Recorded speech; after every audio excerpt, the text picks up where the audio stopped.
வேலை வேலை வேலைன்னு ஓடிக்கிட்டே இருக்கோம். தூங்காம ஓடுறோம், சாப்பிடாம ஓடுறோம், அப்படி சம்பாதிக்கிறோம், அப்படி எல்லாருக்காகவும் வேலை செய்யறோம். ஆனாலும் இந்த வேலையில, இந்த வாழ்க்கையில ஏதோ ஒரு மகிழ்ச்சி, ஏதோ ஒரு மன நிறைவு மிஸ் ஆகுது, கிடைக்க மாட்டேங்குது அப்படின்னு நினைக்கும் பொழுது அதுக்கு ஆசிரியர் சொல்ற பதில் என்னன்னா, நீங்க எது முக்கியமானதோ, எது மகிழ்ச்சி தரக்கூடியதோ அதை முதல்ல செய்யுங்க அப்படிங்கிறது தான். அதுதான் உங்களோட வாழ்க்கையில நீங்க மகிழ்ச்சி அடைவதற்கான வழி அப்படின்னு சொல்றாரு. இதை கேட்டோன்னே, என்னங்க இது எங்களுக்கு தெரியாதா? இதை எழுதி சொல்றதுக்கு ஒருத்தர் புக் எழுதிருக்காரு, அதை பத்தி நீங்க ஒரு வீடியோ வேற போடுறீங்களா அப்படின்னு உங்களுக்கு தோணக்கூடும். ஆனா இப்படி யோசிச்சு பாருங்களேன், அதுதான் நம்ம எல்லாருக்குமே தெரியும்ல. அப்ப நாம அதை செஞ்சிடலாம்ல. செஞ்சு நம்ம எல்லாரும் இப்ப மகிழ்ச்சியாகவும் மன நிறைவோடும் இருக்கணும்ல. ஏன் நம்மளால அதை செய்ய முடியல? ஏன் அந்த நம்ம முக்கியம் அப்படின்னு நினைக்கக்கூடிய அந்த விஷயத்துக்கு நம்மளால நேரத்தை செலவழிக்க முடியல? நாம நம்மளோட வாழ்க்கையில முக்கியம், இதுதான் என்னோட மகிழ்ச்சி அப்படின்னு நினைக்கிற விஷயத்துக்காக செலவழிக்கிற நேரத்தை விட மற்ற விஷயங்களுக்கு செலவழிக்கிற நேரம் தான் அதிகமா இருக்கு. ஏன் இதுக்கு இடையில ஒரு பெரிய இடைவெளி? இந்த கேப் எதனால இருக்கு? இதை எப்படி சரி பண்றது? அதை பத்தி பேசக்கூடிய புத்தகம் தான் ஸ்டீவன் காவேயுடைய ஃபர்ஸ்ட் திங்ஸ் ஃபர்ஸ்ட். வணக்கம், வெல்கம் டு சுபாஷ் புக்ஸ் இன் தமிழ். இந்த சேனல் மூலமா நான் உங்க கூட நான் படிச்ச முக்கியமான இன்ட்ரெஸ்டிங்கான புத்தகங்கள், ஆய்வு கட்டுரைகள், அதுல இருந்து எனக்கு என்ன புரிஞ்சது, நான் என்ன தெரிஞ்சுக்கிட்டேன் அப்படிங்கறத பகிர்ந்துட்டு வரேன்.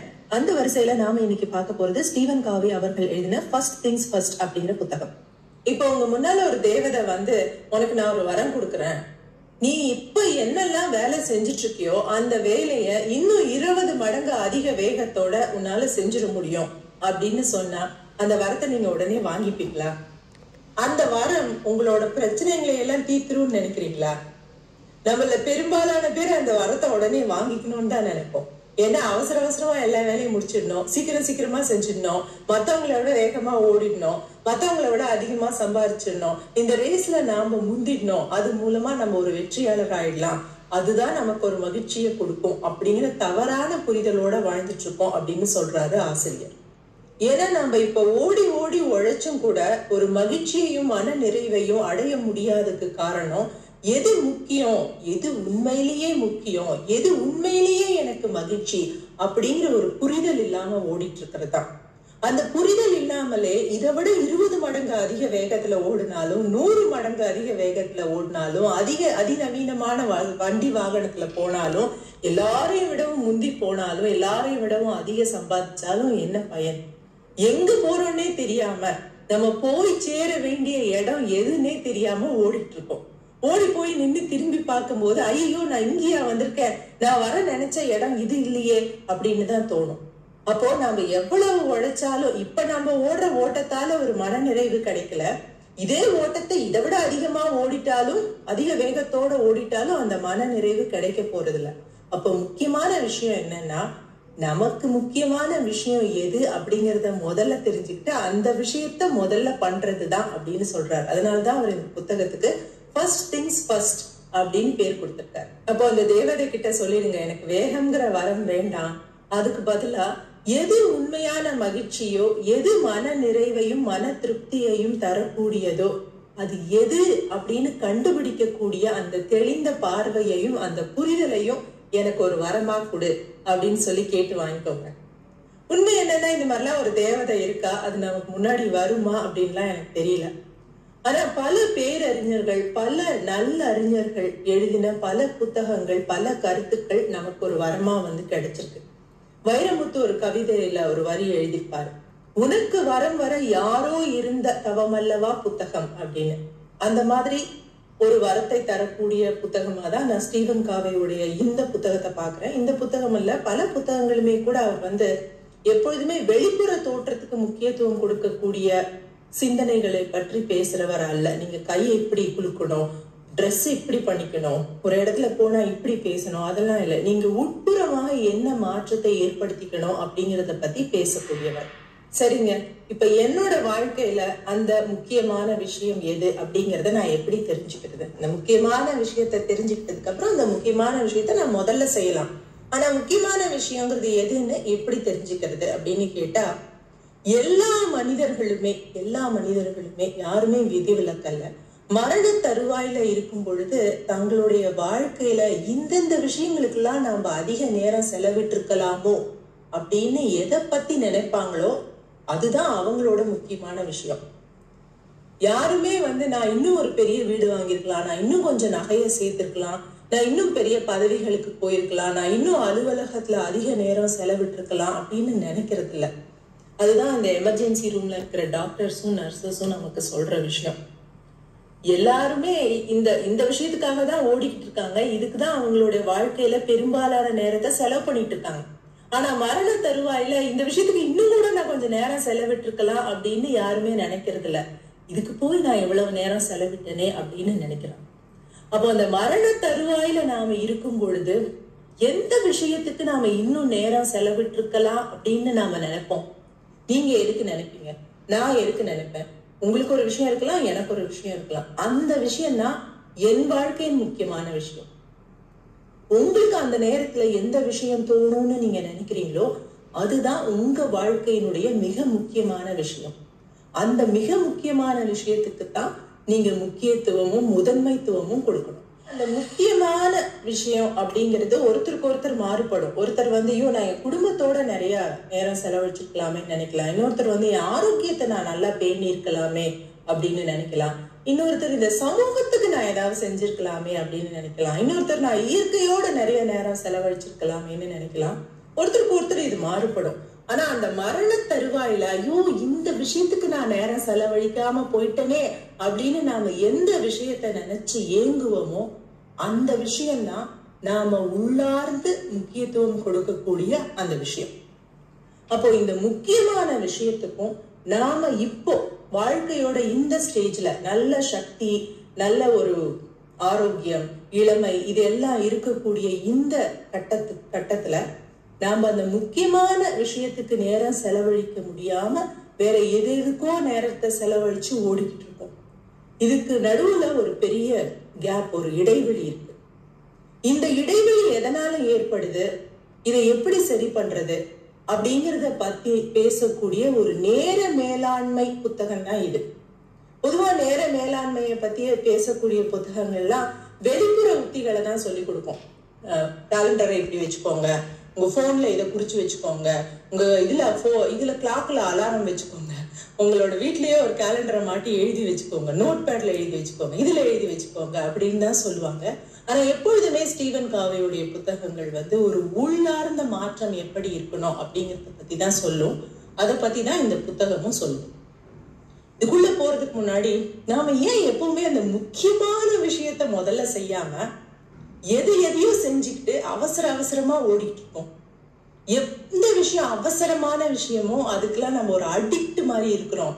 அந்த அவசரமா அந்த கடைசி நிமிஷத்துல போய் அந்த வேலைகளை எல்லாம் செய்யறது, முக்கியமான விஷயங்களை எல்லாம் அப்புறம் பார்த்துக்கலாம்னு தள்ளி போடுறது, அதுக்கு நேரம் செலவழிக்காம அதை பின்னுக்கு தள்ளி வைக்கிறது அப்படிங்கிறது மனிதர்களுக்கு ஒரு போதையாவே இருக்கு அப்படின்னு சொல்றாங்க. ஏன் அப்படி இருக்கணும்? அதுக்கு பின்னாடி ஒரு அறிவியல் காரணம் இருக்கு.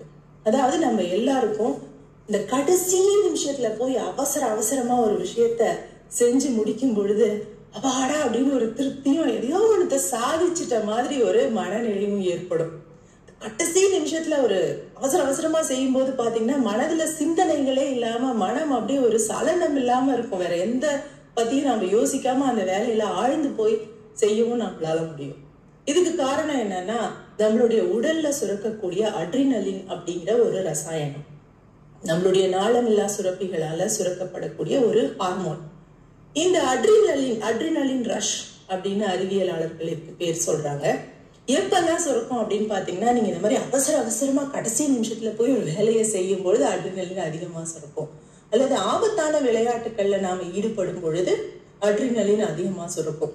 மாடு பிடிக்கிறது, அல்லது பெரிய கார் ரேஸ் ஓடுறது, மலையில இருந்து குதிக்கிறது, இந்த ஸ்கை டைவிங் பண்றது, அந்த மாதிரியான விஷயங்கள்லாம் பண்ணும் பொழுது நமக்கு அட்ரினலின் அதிகமா சுரக்கும்.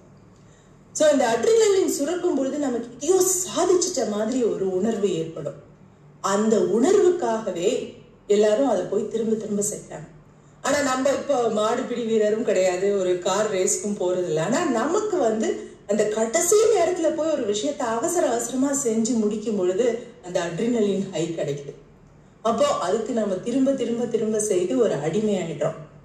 அதனாலதான் நம்மளுக்கு நேரம் இருக்கும் பொழுது அந்த விஷயத்த கண்டுக்கிறதே இல்லை. நேரமே இல்ல, டைம் ஆயிடுச்சு, அந்த டியூ டேட் வந்துருச்சுன்னு போது அதை எடுத்து அவசரமா செய்யறோம். அதுக்கு காரணம் என்னன்னா, அந்த அட்ரினலின் அப்படிங்கிற அந்த சுரப்புக்கு நாம ஒரு அட்ரினலின் அடிக்ஷன் அப்படின்னு சொல்றாங்க. அதுக்கு நாம ஒரு அடிமையாயிருக்கோம், நமக்கே தெரியாது. அட என்னங்க நீங்க இப்படி சொல்றீங்க, வாழ்க்கைனா பல விஷயங்களை நம்ம அவசரமா செய்யதான் வேண்டியிருக்கு, அதுக்காக எந்த விஷயத்தையுமே நான் அவசரமா இருந்தா செய்யவே மாட்டேன் அப்படின்னு விட முடியுமா அப்படின்னு கேட்டீங்கன்னா விட முடியாது. அதுக்கு நம்ம ஆசிரியர் என்ன சொல்றாருன்னா, நம்ம அந்த முக்கியமான விஷயங்களுக்கும் அவசரமான விஷயத்துக்கும் இடையில இருக்கக்கூடிய அந்த உறவை பத்தி ஒரு புரிதலை ஏற்படுத்திக்கணும் அப்படின்னு சொல்றாரு. அதாவது 4 குவார்டர்ஸ் தான், 4 பகுதிகளா அவர் அதை பிரிக்கிறார். முதல் பகுதி என்னன்னா, இந்த 4 பகுதிக்குள்ளதான் நாம பண்ற எல்லா வேலைகளுமே அடங்கும். நம்ம வாழ்க்கையில பண்ற எல்லா விஷயங்களும் இந்த 4ல ஏதாவது ஒரு பகுதியில தான் இருக்கும். இதுல ஏதாவது ஒண்ணுத்துக்கு தான் நாம நேரம் செலவிட்டு இருப்போம். முதல் விஷயம் என்னன்னு பாத்தீங்கன்னா, முக்கியமானது அவசரமானது. முதல் பகுதி முக்கியமானது அவசரமானது. அதாவது இப்போ உங்களுக்கு ஒருத்தர் உடம்பு சரியில்லை, ஒருத்தருக்கு ஹார்ட் அட்டாக் வந்துச்சு, இல்ல உங்க வீட்டுல ஒரு பகுதி உடைஞ்சு போச்சு, அதாவது ஒரு ஜன்னல் உடைஞ்சிச்சு, கதவு உடைஞ்சிச்சு, இது முக்கியமானது அவசரமானது. உடனேயும் நீங்க செய்யணும், கண்டிப்பா செய்யணும், அவசரமா செய்யணும். சோ அந்த மாதிரி சில விஷயங்களுக்கு நாம நேரம் செலவழிப்போம். 2வது விஷயம் முக்கியமானது ஆனா அவசரம்னு சொல்ல முடியாது, அவசரம் இல்லாதது. உதாரணத்துக்கு சொல்லணும்னா, நம்ம குழந்தைகளோட நம்ம நேரம் செலவழிக்கணும். உங்க குழந்தை கணக்கு பாடத்துல வீக்கா இருக்காங்கன்னு வச்சுக்கோங்க, அவங்களோட நீங்க கொஞ்சம் நேரம் செலவழிச்சு அவங்களுக்கு அதுக்கு உதவி பண்ணணும். இல்ல வேற ஏதோ ஒரு விஷயம் அவங்களோட உறவை வளர்த்துக்கிறதுக்காக அவங்களோட நேரம் செலவழிக்கணும். உங்க உறவுகளோட நட்புகளோட நேரம் செலவழிக்கணும். இதெல்லாம் முக்கியமானது ஆனா அவசரமானது இல்ல. இப்பவே பண்ணிடணும், நாளைக்கே பண்ணிடணும், இந்த நிமிஷமே பண்ணிடணும் அப்படிங்கிற மாதிரியானது இல்ல. 3வது பகுதி என்னன்னா, அவசரமானது ஆனா முக்கியம் இல்லாதது. அது எப்படின்னு பாத்தீங்கன்னா, இப்ப நீங்க உங்களுக்கு ஒரு போன் வருது, இல்ல வீட்டுக்கு யாரோ வராங்க. எதுக்கு வராங்கன்னு பாத்தீங்கன்னா, சும்மா உங்களோட வம்பு அளக்கலான்னு வராங்க, சும்மா வெட்டியா பேசிட்டு இருக்கலாம்னு போன் பண்றாங்க. இது அவசரமானது. நீங்க உடனே போன் எடுக்கலாம், இல்லைன்னா போன் கட் ஆயிடும், உடனே கதவை திறக்கலாம், இல்லைன்னா அவங்க திரும்பி போயிடுவாங்க. இது அவசரமானது ஆனா முக்கியம் இல்லாதது. 4வது பகுதி ஒண்ணு இருக்கு, அது அவசரமானதும் இல்ல, முக்கியமானதும் இல்ல. அது என்னன்னு பாத்தீங்கன்னா, மணிக்கணக்கா டிவி பாக்குறது, மணிக்கணக்கா யூடியூப் பாக்குறது, மணிக்கணக்கா இன்ஸ்டாகிராம்ல தேவையில்லாத விஷயங்களை ஸ்க்ரால் பண்ணி பார்த்துட்டே இருக்கிறது. இதெல்லாம் அவசரமானதும் இல்ல, முக்கியமானதும் இல்ல. நாம எந்த வேலையை செஞ்சாலும், நம்ம நாள் முழுக்க நீங்க எந்த வேலையை எடுத்துக்கிட்டாலும், இதுல ஏதாவது ஒரு பகுதியில தான் அந்த வேலை போய் விழும். இப்ப ஆசிரியர் என்ன சொல்றாருன்னா, உங்களுடைய போன வாரத்தை எடுத்துக்கோங்க. போன வாரத்தை நீங்க என்னெல்லாம் வேலை செஞ்சீங்க, அதுல இந்த 4 பகுதிகள்ல எந்த பகுதிகள்ல நீங்க அதிகமான நேரத்தை செலவிட்டு இருக்கீங்க அப்படின்னு பாருங்க அப்படின்னு சொல்றாரு. அதாவது முக்கியமானதும் அவசரமானதுக்குமான நேரத்தை அதிகமா செலவு பண்ணிருக்கீங்களா, இல்ல முக்கியமான அவசரம் இல்லாத விஷயங்களுக்கு செலவு பண்ணிருக்கீங்களா, இல்ல அவசரமான முக்கியம் இல்லாத விஷயங்களுக்கு செலவு பண்ணிருக்கீங்களா, இல்ல அவசரமும் இல்லாம முக்கியமும் இல்லாத விஷயங்களுக்கு செலவு பண்ணிருக்கீங்களா அப்படின்னு கணக்கு போட்டு பாருங்க. முதல்ல அங்கிருந்துதான் உங்களுடைய உள்முக பயணம், உங்களுடைய தேடலை நீங்க ஆரம்பிக்கணும் அப்படின்னு சொல்றாரு. You should absolutely stop trading in 2025 because you don't need to analyze any kind of patterns. You don't need to spend hours of your time. சில சமயங்கள்ல உங்களோட வேலையுடைய தன்மையே அந்த மாதிரி இருக்கும். அதாவது நீங்க ஒரு நர்ஸாவோ, டாக்டராவோ, இல்ல தீயணைப்புத்துறை அதிகாரியாவோ, ஒரு போலீஸாவோ இருந்தா உங்களோட நாள் பூரா உங்களோட வேலையே எப்பொழுதுமே முக்கியமானதாகவும் இருக்கும், அவசரமானதாகவும் இருக்கும். அந்த மாதிரியான நபர்களுடைய வேலையுடைய தன்மைங்கிறது வேற. ஆனா நாம பொதுவா சாதாரணமா வேற வேலைகள் செய்யக்கூடியவங்க, நம்மளுடைய வேலை நேரம் தவிர மற்ற நேரம், நம்மளுடைய வாழ்க்கை நேரத்தை எப்படிலாம் செலவு பண்றோம், எந்த பகுதியில அதிகமா செலவு பண்றோம் அப்படின்னு கணக்கு போட்டு பாருங்க அப்படின்னு சொல்றாரு. அப்போ நம்ம நிறைய நேரத்தை முக்கியமும் இல்லாத அவசரமும் இல்லாத விஷயங்களுக்காகவும் அல்லது முக்கியம் இல்லாத அவசரமான விஷயங்களுக்காகவும் செலவிட்டு இருந்தோம் அப்படின்னு சொன்னா, அந்த முதல் 2 பகுதிகளுக்காக, அதாவது முக்கியமான அவசரம் இல்லாத அந்த விஷயங்களுக்காக நமக்கு செலவிட கிடைக்கக்கூடிய நேரம்ங்கிறது ரொம்ப ரொம்ப குறைவா தான் இருக்கும். அப்போ நம்மளோட வாழ்க்கையில நம்ம என்னெல்லாம் செயல்கள்ல ஈடுபடுறோம், அந்த செயல்கள் இது 4 கேட்டகரியில எங்கெல்லாம் இருக்கு, அதுல எதுக்கெல்லாம் நம்ம அதிகமா நேரம் செலவழிச்சிருக்கோம் அப்படிங்கிற ஒரு சுய பரிசோதனை, சுய விமர்சனம், ஒரு புரிதல், ஒரு சுய விழிப்புணர்வு ஏற்படுவது முதல்ல முக்கியம். அடுத்த முக்கியமான விஷயம், நம்மளோட வாழ்க்கையில நமக்கு அடிப்படை தேவையான விஷயங்கள் என்னென்ன அப்படின்னு தெரிஞ்சுக்கிறது. அதுல நம்மளோட ஆசிரியர் 4 முக்கியமான விஷயங்கள், 4 அடிப்படையான விஷயங்கள் எல்லா மனிதர்களுக்கும் தேவை. இந்த 4 விஷயத்திலையும் நமக்கு ஒரு நிறைவு, ஒரு ஒருங்கிணைவு ஏற்பட்டா மட்டும்தான் நமக்கு மன திருப்தியான, மகிழ்ச்சியான, நிறைவான வாழ்க்கை கிடைக்கும் அப்படின்னு சொல்றார். அது என்ன அந்த 4 விஷயம் அப்படின்னு பாத்தீங்கன்னா, to live, to love, to learn, to leave a legacy. To live அப்படின்னா நம்ம வாழ்றதுக்கு தேவையான விஷயம், உயிர் வாழ்றதுக்கு தேவையான விஷயம். உயிர் வாழ்றதுக்கு நமக்கு என்னெல்லாம் தேவை?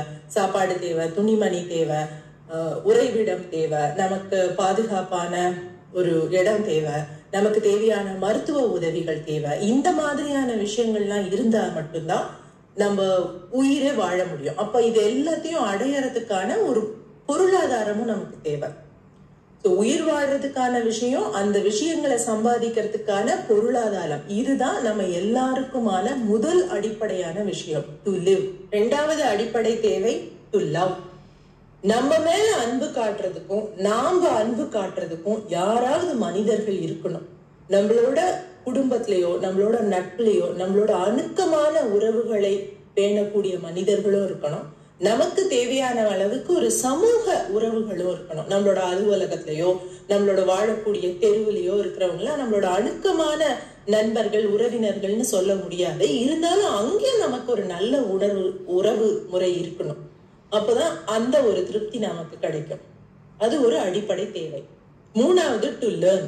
அதாவது நம்ம உடலுக்கு ஒரு தேவை இருக்கிற மாதிரி, நம்மளோட மனதுக்கு ஒரு தேவை இருக்கிற மாதிரி, நம்மளோட மூளை, நம்மளோட இன்டெலெக்சுவல் ஃபேக்கல்டி அப்படின்னு சொல்றோம் இல்லையா, அதுக்கும் ஒரு அடிப்படை தேவை இருக்கு.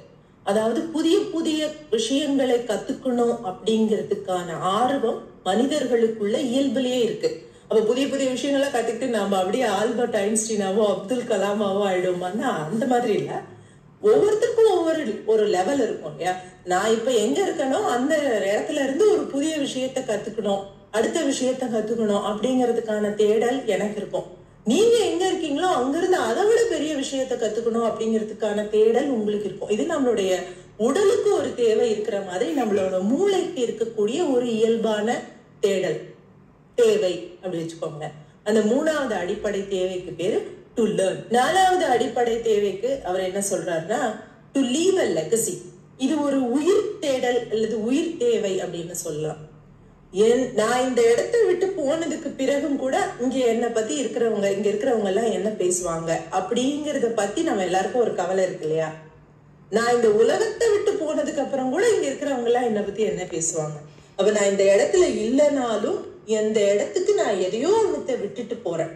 அப்படி நான் விட்டுட்டு போகக்கூடிய விஷயம் என்ன, அது மூலமா எனக்கு கிடைக்க போற பெருமை என்ன அப்படிங்கறத பத்தின ஒரு தேவையும் தேடலும் எல்லாருக்குமே இருக்கு. அது 4வது அடிப்படை தேவை. இந்த 4 தேவைகளுக்குள்ள ஒரு ஒருங்கிணைவு ஏற்படுறதும், இந்த 4 தேவைகளையும் நம்ம ஒரு அளவுக்கு அடைஞ்சா மட்டும்தான் நமக்கு ஒரு திருப்திகரமான மனநிலை இருக்கும். இதுல ஏதோ ஒரு விஷயம் குறைஞ்சா கூட, ஏதோ ஒரு விஷயம் குறைஞ்சா கூட அது நம்மள அறியாம நமக்குள்ள உறுத்திக்கிட்டே தான் இருக்கும். ஏதோ ஒண்ணு நம்ம வாழ்க்கையில குறையா இருக்கு அப்படின்னு நம்ம நினைக்கிறோம் இல்லையா. அதுக்கு காரணம் என்னன்னா, இந்த 4ல ஏதோ ஒண்ணு இப்போ இந்த காலகட்டத்துல நம்ம வாழ்க்கையில நமக்கு சரிவர கிடைக்காம இருக்கு. இந்த 4மே ஓரளவு பேலன்ஸ்டா சரி விகிதமா கிடைச்சா மட்டும்தான் நமக்கு அந்த நிமிடத்துல அந்த ஸ்டேஜ் ஆஃப் லைஃப்ல ஒரு திருப்தி கிடைக்கும். அப்போ நம்ம கிட்ட ஒரு குறிப்பிட்ட அளவு சக்தி தான் இருக்கு, ஒரு குறிப்பிட்ட அளவு நேரம் தான் இருக்கு, ஒரு குறிப்பிட்ட அளவு வாழ்க்கை தான் இருக்கு.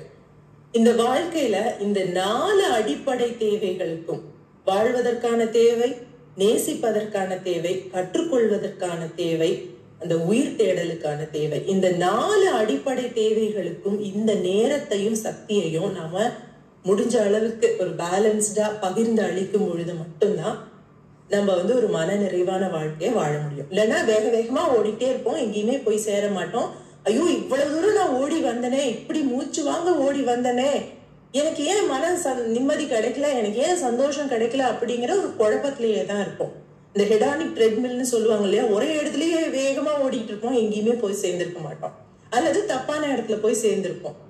அப்போ இந்த கட்டத்துல நமக்கு நாமே சில கேள்விகளை கேட்டுக்கணும். முதல் கேள்வி, நம்மளுடைய அடிப்படை உயிர் வாழ்வதற்கான தேவை, அதாவது உணவு, உடை, உறைவிடம், ஆரோக்கியம் இதெல்லாம் நமக்கு கிடைச்சிருக்கா? இதை அடையறதுக்கான ஒரு அடிப்படையான பொருளாதார முன்னேற்றம் நம்மளோட வாழ்க்கையில இருக்கா?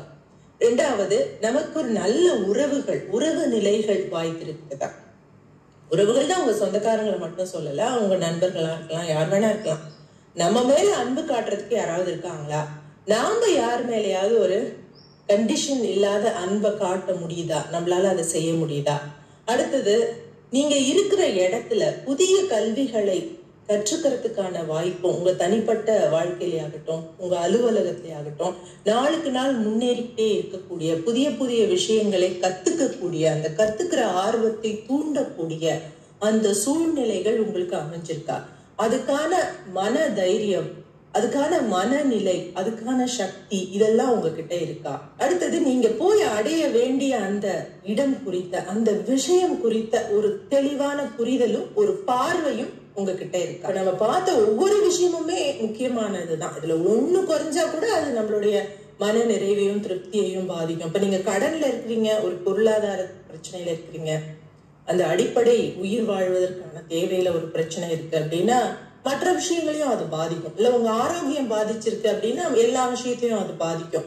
அல்லது மற்றதெல்லாம் எனக்கு இருக்குங்க, ஆனா எனக்குன்னு அன்பு காட்டுறதுக்கு யாருமே இல்லைங்க, என்னமோ இந்த வீட்டுக்கு நான் வரேன் போறேனே ஒழிய எனக்கு அந்த இடம் வந்து ஒரு ஃபுல்ஃபில்லிங்காவே இல்லைங்க, ஒரு திருப்திகரமாவே இல்லை, நான் யாரோட அன்பு காட்டுறேன், நான் யாருக்காக வாழ்றேன்னு எனக்கே தெரியல அப்படின்னா அது ஒரு பெரிய ஒரு வேக்குவம் தான். அது ஒரு பெரிய திருப்தி இல்லாத நிலை தான். அதை ஃபில் பண்ணிக்கிறதுக்காக நம்ம என்ன பண்ணுவோம்னா, வீட்டுக்கு வந்தா கூட மணிக்கணக்கா டிவி பார்த்துட்டு இருக்கோம், மணிக்கணக்கா ஸ்க்ரால் பண்ணிட்டு இருக்கோம், அல்லது ஒரு புதிய விஷயங்களை கத்துக்கிறதுக்கான ஆர்வமே நமக்குள்ளே இல்லாம போயிருக்கலாம்.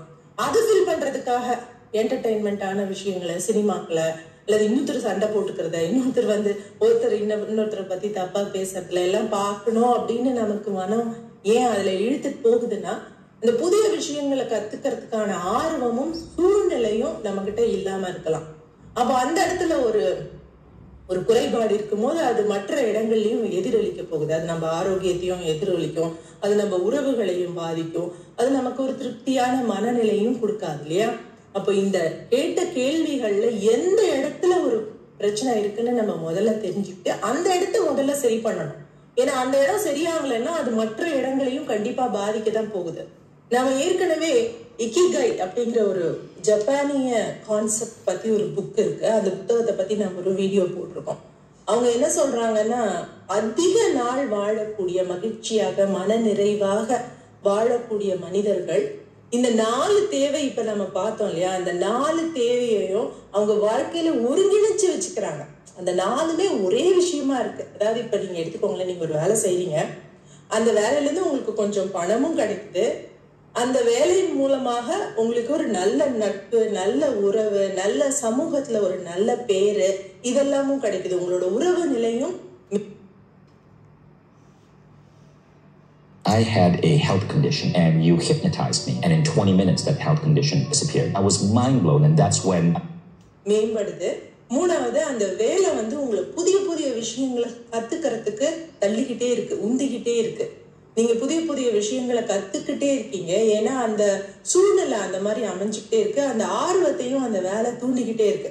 நாலாவது, அந்த வேலையின் மூலமாக இந்த சமூகத்துல இருக்கிற மற்றவர்களுக்கும் உங்களால பயன் ஏற்படுது, அவங்களுக்கு பயன் அடையறாங்க அப்படிங்கிற திருப்தி உங்களுக்கு ஏற்படுது. இந்த மாதிரி ஒரு விஷயம் உங்களுக்கு கிடைச்சதுன்னா, இந்த 4 தேவைகளையும் ஒருங்கே பூர்த்தி செய்யக்கூடிய அந்த வேலை, அந்த விஷயம், அந்த திறமை, அந்த ஏதோ ஒண்ணு அது உங்களுக்கு கிடைச்சதுன்னா, நீங்க அதுல இருந்து ரிட்டையர் ஆகணும்னு நினைக்க மாட்டீங்க. அதுல இருந்து நான் ஓய்வு எடுக்கணும், எப்படா எனக்கு சனிக்கிழமை வரும்னு நினைக்க மாட்டீங்க. ஏன்னா உங்களோட 4 அடிப்படை தேவைகளும் பூர்த்தி ஆகி போச்சு. அந்த விஷயத்துக்கு தான் ஜப்பானியர்கள் இக்கிகை அப்படின்னு பேர் சொல்றாங்க. அடுத்து அவர் சொல்லக்கூடிய முக்கியமான பாடம் என்னன்னா, நீங்க அந்த முக்கியமான விஷயம் அப்படின்னு நீங்க நினைக்கும் பொழுது, நீங்க எந்த விஷயம் உங்களுக்கு பிடிச்சிருக்கோ, எந்த விஷயத்துக்குலாம் நீங்க அதிக மதிப்பு கொடுக்குறீங்களோ, எதெல்லாம் பார்த்து வியக்குறீங்களோ, அந்த விஷயம்தான் உங்களோட முக்கியமான விஷயம் நினைச்சு ஓட ஆரம்பிக்காதீங்க அப்படிங்கிறார்.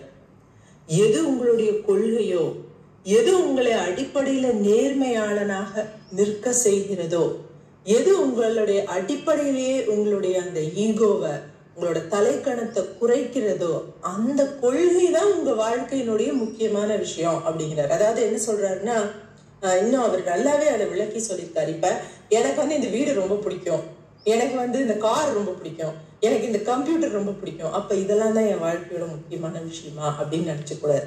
அப்ப இதுக்குதான் நான் ஓடணுமா, இதுக்குதான் நான் நிறைய நேரம் செலவழிக்கணுமா? இல்ல, இதெல்லாம் உங்களுக்கு பிடிச்ச விஷயம். அப்ப எனக்கு தங்கம் ரொம்ப பிடிக்கும், நிலத்தை வாங்குறது ரொம்ப பிடிக்கும், நிலத்துல இன்வெஸ்ட் பண்றது ரொம்ப பிடிக்கும், அதுக்கெல்லாம் நான் நிறைய மதிப்பு கொடுக்குறேன், அதுலதான் நிறைய பணம் வரும், அதெல்லாம் நீங்க மதிப்பு கொடுக்குற விஷயம். அதுக்காக அது உங்க வாழ்க்கையோட முக்கியமான விஷயமா ஆயிடாது. இது என்னங்க ரொம்ப குழப்பமா இருக்கே அப்படின்னு சொன்னீங்கன்னா, ஆசிரியர் அதை எப்படி தெளிவுபடுத்துறாருன்னா, law of school, law of form அப்படின்னு 2 விஷயங்களை சொல்றாரு. அதாவது செயற்கையாக நாமளே கட்டமைச்சுக்கிட்ட விஷயங்கள் அது நம்மளோட வாழ்க்கையோட முக்கியமான விஷயமா இருக்க முடியாது. இயற்கையாக நமக்கு அமையக்கூடிய விஷயங்கள், இயற்கையாக நம்மளுடைய உள்ளார்ந்த தேடல் எதை நோக்கி இருக்கோ அந்த விஷயம்தான் நம்ம வாழ்க்கையினுடைய முக்கியமான விஷயமா இருக்க முடியும். அப்போ அந்த விஷயம் என்பது கொள்கை அடிப்படையிலானதாக, நேர்மையின் அடிப்படையானதாக, ஒரு தலைக்கணத்தின் அடிப்படையில் இல்லாததாக இருக்க வேண்டும் அப்படின்னு சொல்றாரு. அவர் இன்னும் தெளிவாவே எந்த விஷயங்கள்லாம் உங்களோட கொள்கையா இருக்க முடியாது, இது என்னோட கொள்கை அப்படின்னு நம்ம நினைச்சுக்க கூடாது அப்படின்னு எதையெல்லாம் பிரின்சிபல்ஸ், எதெல்லாம் பிரின்சிபல்ஸ் இல்லை அப்படின்னு சொல்றாரு அப்படின்னா, நீங்க உங்களுக்கு பிடிச்ச விஷயத்தெல்லாம் தேடி தேடி சேர்த்துக்கிறீங்கல்ல, அது உங்களோட பிரின்சிபல் இல்ல. நீங்க இல்ல, நானும் தான். நம்ம பிடிச்ச விஷயங்களை எல்லாம் தேடி தேடி சேர்த்துக்கிறோம்ல, அது நம்மளோட பிரின்சிபல் இல்ல. நம்ம எதையெல்லாம் பிராக்டிஸ் பண்றோமோ, பயிற்சி பண்றோமோ, அதுவும் கொள்கையாக முடியாது, அதுவும் பிரின்சிபல் ஆக முடியாது. நாம பின்பற்றக்கூடிய மதம், எதெல்லாம் ரிலீஜியஸா நம்ம பின்பற்றுறோமோ, மதம்னா மதம் மட்டும் இல்லை, என் மொழி, என் நாடு, என் மதம் அப்படின்னு நம்ம எதுக்கு பின்னாடி எல்லாம் பற்று வச்சுக்கிட்டு போறோமோ அதெல்லாம் நம்மளோட கொள்கை, அதுதான் எனக்கு முக்கியம்னு நினைச்சுக்க கூடாது.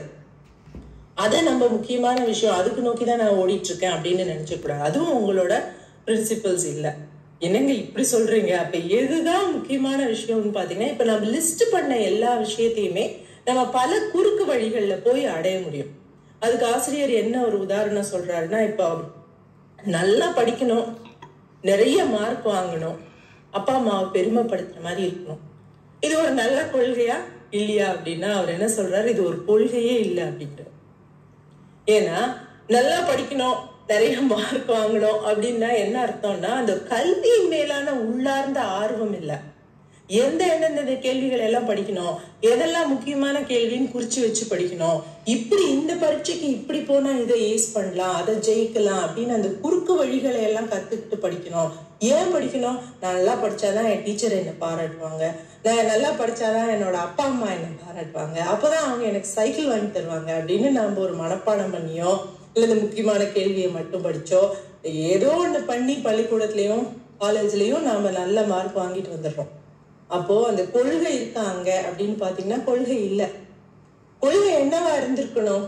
இந்த பாடத்தின் மேலான ஒரு உள்ளார்ந்த ஆர்வம், எனக்கு இதை தெரிஞ்சுக்கணும், எனக்கு இதை கத்துக்கணும், எனக்கு இதை புரிஞ்சுக்கணும் அப்படின்ற அந்த ஆர்வத்தோட நான் அதுக்கு நேரத்தை செலவழிச்சு படிச்சிருந்தேன்னா எனக்கு இப்போ அது ஒரு திருப்தியை கொடுக்கும், மகிழ்ச்சியை கொடுக்கும்.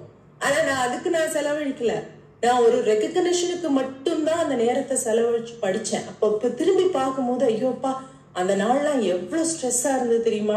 என்னோட ஸ்கூல் டேஸ் எல்லாம் அவ்வளவு ஸ்ட்ரெஸ்ஸா இருக்கும். 10வது 12வது பரீட்சைப்பெல்லாம் நான் அப்படி ஓடிட்டு இருந்தேன், என்னால முடியவே இல்லை. அந்த டைம்லாம் அப்பாடா அது முடிஞ்சிச்சேன்னு இருக்கு அப்படின்னு தோணுதுன்னா அந்த நேரத்தை நாம செலவழிச்சதுக்கு என்ன பயன்? அது மேலான ஒரு உள்ளார்ந்த ஆர்வத்தினால நாம அந்த நேரத்தை செலவழிச்சிருந்தா அந்த நேரத்தை பத்தி நாம திரும்ப யோசிச்சு பார்க்கும்போது அது எவ்வளவு மகிழ்ச்சியானதாகவும் எவ்வளவு பூரிப்பை தரக்கூடியதாகவும் இருக்கும். அதுதான் நாம வேல்யூ பண்ற விஷயத்துக்கும் நமக்கு பிடிச்சதுன்னு நம்ம எடுத்து வச்சுக்கிற விஷயத்துக்கும் பிரின்சிபல்ஸ், இது என்னோட கொள்கை அப்படின்னு நினைச்சு நம்ம முக்கியத்துவம் கொடுக்குற விஷயத்துக்குமான வித்தியாசம். இது படிப்புல மட்டும் இல்லை, எல்லா விஷயத்திலயுமே நீங்க எடுத்துக்கலாம்.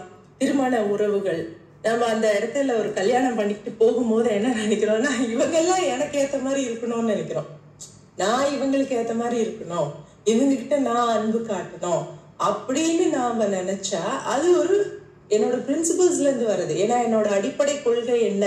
உறவுகளை பேணுவதும் அன்பு காட்டுவதும் தான். ஆனா அப்படி இல்லாம இந்த சமூகம் எனக்கு ஒரு அங்கீகாரத்தை கொடுக்கணும்னா நான் ஒரு கல்யாணம் பண்ணிக்கணும், நான் ஒரு எனக்கு தேவையானதெல்லாம் செஞ்சு கொடுக்கறதுக்கு ஒரு ஆள் வேணுங்கிறதுக்காக நான் கல்யாணம் பண்ணிக்கணும் அப்படின்னு நினைக்கும் பொழுது அந்த அடிப்படை அன்புங்கிற விஷயம் இல்லாம போயிடுது இல்லையா? அப்ப அந்த கல்யாணத்துல நம்ம செலவழிச்சு எத்தனை நேரம் செலவழிச்சிருந்தாலும், எவ்வளவு வருடங்கள் செலவழிச்சிருந்தாலும் அது ஒரு திருப்தியற்ற வாழ்க்கையா தான் இருக்கும். நீங்க உங்க ஆரோக்கியத்துக்கான செலவழிக்கிற நேரமும் அதே தான். நான் வந்து எக்ஸசைஸ் பண்ணணும்னு நினைக்கிறேன், சாப்பிடாம இருக்கணும்னு நினைக்கிறேன், இப்படி இருக்கணும்னு நினைக்கிறேன், அப்படி இருக்கணும்னு நினைக்கிறேன். ஏன்? அப்போதான் என்னால இந்த மாதிரி ட்ரெஸ் எல்லாம் போட்டுக்க முடியும், அப்பதான் என்னால ஒல்லியா இருக்க முடியும், அப்பதான் என்ன இவங்க பாராட்டுவாங்க, அவங்க பாராட்டுவாங்க அப்படின்னு. அப்போ அந்த நேரத்தை நம்ம செலவழிச்சுமே, அந்த நேரத்துல இருந்து நமக்கு ஒரு திருப்தி கிடைக்காது.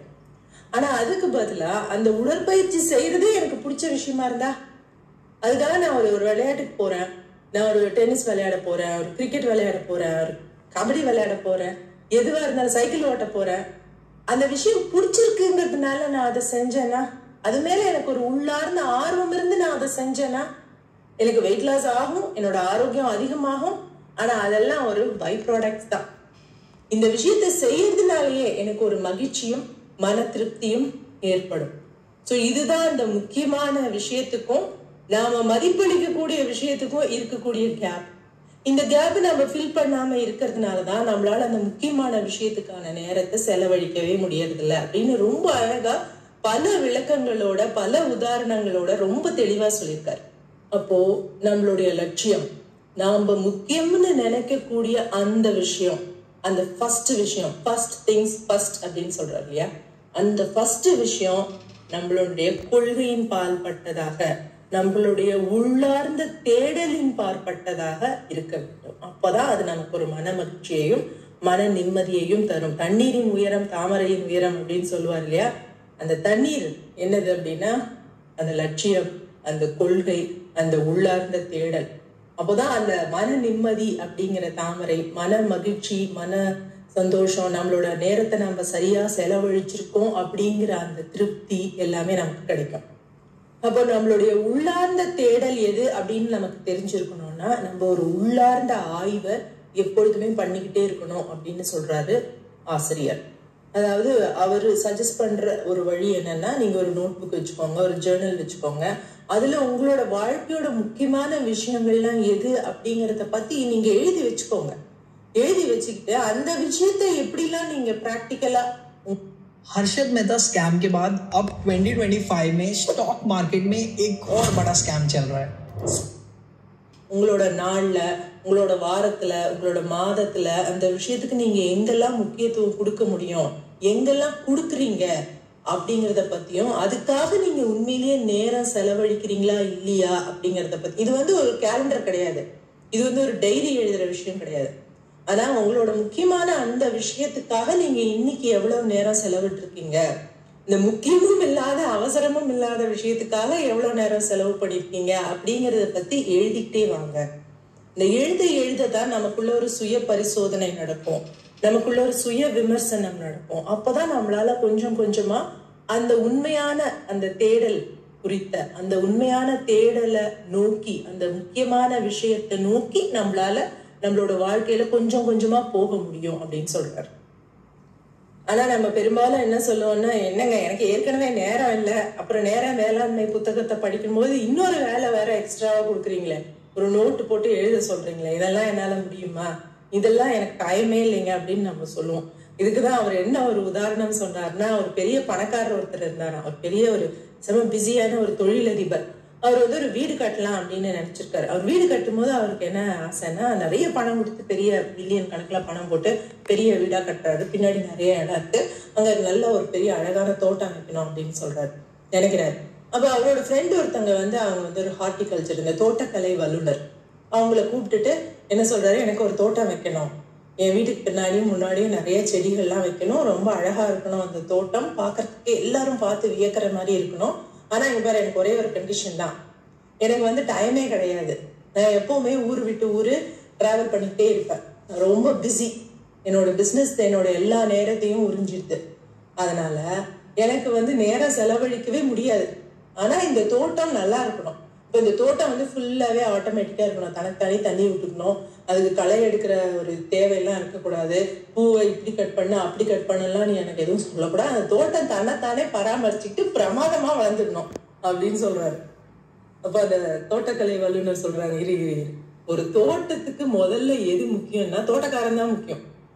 நான் இருக்கவே மாட்டேன், நான் பார்க்கவே மாட்டேன், நான் நேரமே செலவழிக்க மாட்டேன், ஆனா என் தோட்டம் பிரமாதமா இருக்கணும் அப்படின்னு சொன்னேன்னா அந்த மாதிரி ஒரு தோட்டத்தை உன்னால வளர்க்கவே முடியாது. ஒரு சமரைஸ் பண்ணி சொல்லணும்னா நமக்கு ஒரு சுய விமர்சனம் இருக்கணும், ஒரு உள்ளார்ந்த தேடல் இருக்கணும், நம்மளோட முக்கியமான விஷயம் எதுங்கிறது குறித்து நமக்கு தெளிவு இருக்கணும். அந்த முக்கியமான விஷயம், அந்த லட்சியம் ஒரு நேர்மையின் பார்ப்பட்டதாக, ஒரு ஈகோ இல்லாததாக இருக்கணும். அப்ப சுருக்கமா சொல்லணும்னா என் வாழ்க்கையில நான் முக்கியத்துவம் கொடுக்க வேண்டிய அந்த விஷயம் என்ன அப்படிங்கிறது எனக்கு தெரிஞ்சிருக்கணும். முதல்ல அந்த விஷயத்துக்கு நான் சரியாக நேரத்தை செலவழிக்கிறேனா அப்படிங்கிற ஒரு சுய பரிசோதனையும் ஒரு சுய விமர்சனமும் அப்பைக்கப்ப நான் செஞ்சுக்கிட்டே இருக்கணும். அதை விட முக்கியம், அந்த விஷயம் ஒரு லட்சியத்தின் பார்ப்பட்டதா, ஒரு நேர்மையின் பார்ப்பட்டதா, ஒரு உள்ளார்ந்த தேடலின் பார்ப்பட்டதா அப்படின்னு எனக்கு தெரிஞ்சிருக்கணும். இல்ல இன்னொருத்தரை ஜெயிக்கிறதுக்காக, இன்னொருத்தர் முன்னாடி நாம ஓடி காட்டுறதுக்காக போறோமா அப்படிங்கிறது நமக்கு தெரிஞ்சிருக்கணும். சோ அப்படி நாம ஒரு லட்சியத்தை எடுத்துட்டு போயிட்டு இருக்கும் பொழுது மற்றவர்களை ஒருங்கிணைச்சு கூட்டிட்டு போகணும் அப்படின்னு தான் நமக்கு தோணணுமே ஒழிய மற்றவங்களெல்லாம் ஜெயிச்சுட்டு முன்னாடி போகணும், அவங்களையெல்லாம் தாண்டி நாம் போகணும் அப்படின்னு நமக்கு தோணாது. அப்போ அந்த ஒரு சுய பரிசோதனையும் அந்த ஒரு சுய விமர்சனமும் கூட நாம செஞ்சுக்கணும். 3 முக்கியமான விஷயங்களை ஞாபகம் வச்சுக்கணும் அப்படின்னு ஆசிரியர் சொல்றாரு. ஒண்ணு, நாம வளரும் பொழுது நம்மள சுத்தி இருக்கிற மனிதர்களையும் சேர்த்து அவங்களும் வளர்ற மாதிரியான ஒரு சூழ்நிலையை நாம அமைக்கணும். நாம அவங்களை வெல்றதுதான் நம்மளோட லட்சியமா இல்லாம அவங்களையும் கூட கூட்டிட்டு போறது, அவங்களையும் வளர வைக்கிறது, அவங்களையும் அரவணைக்கிறது நம்மளோட லட்சியமா இருக்கணும். 2வது, நாம இந்த வாழ்க்கையில பல ரோல்ஸ், பல பாத்திரங்கள் எடுக்கிறோம் இல்லையா? ஒரு குடும்பத்துல நமக்கு ஒரு பாத்திரம் இருக்கு, வேலை இடத்துல ஒரு பாத்திரம் இருக்கு, இந்த நாட்டினுடைய குடிமகளாக நமக்கு ஒரு வேலை இருக்கு, பாத்திரம் இருக்கு. இப்படி பல பாத்திரங்கள் நமக்கு இருக்கு. அந்த எல்லா பாத்திரங்களையும் ஒருங்கிணைக்கக்கூடிய அந்த விஷயங்கிறது நம்மளுடைய லட்சியமாக, நம்மளுடைய அந்த முக்கியமான ஃபர்ஸ்ட் திங்காக இருக்கும் பொழுது நம்ம எந்த விஷயத்துக்கு நேரம் செலவழிச்சாலும் அது நமக்கான மன திருப்திய, மன சந்தோஷத்தை எப்பொழுதுமே கொடுக்கும். 3வது, நம்மளோட வாழ்க்கை தரத்தை நாம மேம்படுத்தணும் அப்படின்னு நாம நினைக்கும் பொழுதெல்லாம் நாம நினைக்க வேண்டிய முக்கியமான விஷயம் என்னன்னா, அந்த விஷயம் நமக்கு மன அமைதியை கொடுக்குதா அப்படிங்கிறது தான். அப்ப மேம்பட்ட வாழ்க்கை தரம் என்பது மன அமைதியும் மன நிறைவும் மன திருப்தியும் கொண்ட ஒரு வாழ்க்கை. இந்த மாதிரி பல விஷயங்களை பல உதாரணங்களோட ரொம்ப அழகா தெளிவா ஆசிரியர் இந்த புத்தகம் முழுவதிலையும் சொல்லியிருக்காரு.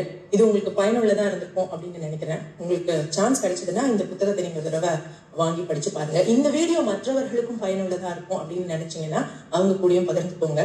ஒரு முக்கியமான விஷயம் என்னன்னா,